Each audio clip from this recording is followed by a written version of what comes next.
Social media کی اس وسیع دنیا میں جہاں آپ کو کچھ کام کی باتیں ملیں گی، وہیں آپ کو انواع و اقسام کی خرافات کا بھی سامنا کرنا پڑے گا۔ یہاں آپ کو کبھی کوئی بلی کسی ویڈیو میں نماز پڑھتی نظر آئے گی، کبھی کوئی پرندہ سجدہ کرتا دکھائی دے گا، کبھی خانہ کعبہ کے اوپر ایک فرشتہ نمودار ہوگا جو خود بیت اللہ میں کسی کو دکھائی نہیں دے گا مگر ہم فیس بکی مسلمانوں کو نظر آئے گا۔ کبھی مائیکل جیکسن زین بیکا کی آواز میں مشہور انگریزی حمد سے تھینکس ٹو اللہ گا رہا ہوگا اور سب اندھا دھن سبحان اللہ کہہ رہے ہوں گے۔ یہیں کہیں کسی پوسٹ میں آپ کو حضرت عائشہ رضی اللہ عنہا کی سلائی مشین بھی دکھائی دے گی۔ کیا کہا؟ نہیں نظر آئی؟ ارے بھائی سبحان اللہ اور ماشاء اللہ کے کمنٹس ہٹا کر دیکھیں، یہیں کہیں پائی جائے گی۔ فیس بک کی دنیا میں ہی کبھی کسی دیوار یا صفحے کی کھدائی کریں تو یہ بات بھی آپ کے علم میں آئے گی کہ مشہور خلاباز نیل آرمسٹرانگ جب چاند پر گئے تو انہیں وہاں صرف ایک آواز سنائی دی جو کہ اذان کی آواز تھی، اور انہوں نے چاند سے واپسی پر فی الفور اسلام قبول کر لیا۔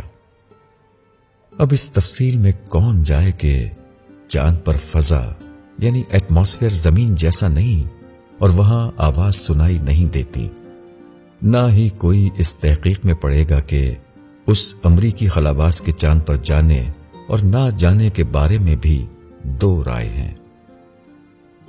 کبھی بدھوں کے عظیم رہنما دلائی لاما ہمارے حضور پاک صلی اللہ علیہ وسلم کی عظمت کا اعتراف کرتے ہیں اور کہتے ہیں کہ اسلام امن کا دین ہے، تو ہم اپنا ذہنی توازن کھو بیٹھتے ہیں اور کہتے ہیں کہ اس ویڈیو کو اتنا شیئر کرو کہ تمام مسلمانوں کو اس بات کا یقین ہو جائے۔ کوئی مجھے بتائے کہ ہمارے عقیدے اس قدر کمزور ہیں کہ ہمیں محمد صلی اللہ علیہ وسلم کی ذات اقدس کی عظمت کی گواہی ان غیر مسلموں سے لینی پڑے گی۔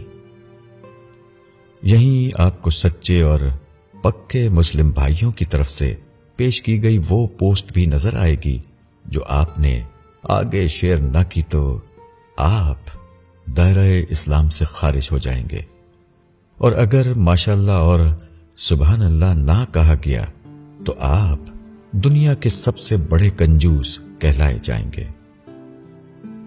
اللہ کے بندوں، کچھ تو زور اپنے ذہن پہ بھی ڈالا کرو کہ اسے زنگ نہ لگ جائے۔